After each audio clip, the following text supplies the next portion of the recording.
Hello friends, happy teachers day. உலகமெங்கிலும் இருக்கிற ஆசிரியர்கள் அனைவருக்கும் என்னுடைய நமஸ்காரங்கள், பணிவான நமஸ்காரங்கள், வாழ்த்துக்கள்.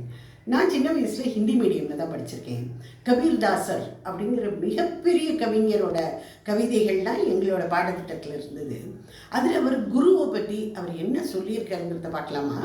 சுமார் 120 வயசு வரைக்கும் வாழ்ந்த கபீர்தாசர் அவர் இஸ்லாமிய குடும்பத்தில் பிறந்தாலும் அவர் நம்முடைய ஹிந்து தர்மத்தின் பேரில் அவருக்கு மிகப்பெரிய ஒரு மதிப்பும் மரியாதையும் இருந்தது. கடைசி வரைக்கும் அவர் தன்னை 2 மதத்துக்குமே அவர் ஆதரவாகவும் பேசலை, எதிர்ப்பாகவும் பேசலை. ரொம்ப பெரிய ஒரு கவிஞர் அவர். அவர் குருவை பற்றி என்ன சொல்லியிருக்கார் பாருங்க. குரு கோவிந்த் தோ खड़े काके लागू पाए बलिहारी குரு ஆப்னே கோவிந்த் தியோ பதாய். இதுக்கு என்ன அர்த்தம்னு பார்த்தீங்கன்னாக்க, உனக்கு எதிர்க்க குருவும் சரி கோவிந்தனும் சரி, அதாவது ஆசிரியரும் ஆண்டவனும் 2 பேருமே உன் கண்ணுக்கு எதிர நின்னா நீ முதல்ல வணக்கம், முதல் நமஸ்காரம் யாருக்கு பண்ணுவ, யாருக்கு பண்ணணும் அப்படின்னு கொஸ்டின் கேட்குறாரு. அடுத்த லைனில் அவரே அதுக்கு ஆன்சரும் சொல்கிறார். பலிஹாரி குரு ஆப்னே, அதாவது இவன் கோவிந்தன், இவன் கடவுள், நம்மளுடைய குறைகளை தீர்ப்பவன், இவன்கிட்ட போனால் நமக்கு வழி பிறக்கும், நம்மளுடைய துக்கங்களெல்லாம் நம்ம சொல்லிட்டு இவனை தொழுதா நமக்கு கண்டிப்பாக வழி பிறக்கும் அப்படின்னு நமக்கு சொல்லி கொடுத்ததே அந்த ஆசிரியர் தான்.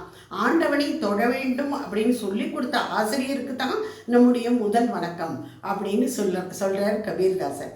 எவ்வளோ அழகான ஒரு குரல் பார்த்தீங்களா, எவ்வளோ அழகான தோஹா, அந்த ஹிந்தியில் தோஹா அப்படின்னு சொல்லுவாள், இருவரி வெண்பாக்கள். இந்த மாதிரி பல்லாயிரம் கவிதைகள் அவர் பாடியிருக்கார் கபீர்தாசர். இந்த ஆசிரியர் தினத்தில் என்னுடைய நமஸ்காரங்களை, பணிவான நமஸ்காரங்களை நான் கபீர்தாசருக்கு நான் தெரிவிச்சுக்கிறேன். இன்றைக்கு கேரள சகோதர சகோதரிகளுக்கு ஹாப்பி ஓணம். அவர்கள் ரொம்ப விமர்சையாக கொண்டாடிட்டு இருப்பாங்க. எக்கச்சக்கமான சமையல்லாம் நடந்துகிட்டு இருக்கும். அது மாத்திரம் இல்லை, நம்முடைய இஸ்லாமிய சகோதர சகோதரிகள் வீட்டில் மிலாதுல் நபி அதுவும் கொண்டாடப்படுகிறது. ஸோ எல்லாருக்கும் என்னுடைய வாழ்த்துக்கள்.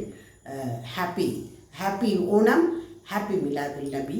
ஹாப்பி மிலாதுல் நபி சொல்லலாம்னு நினைக்கிறேன், எனக்கு தெரியாது.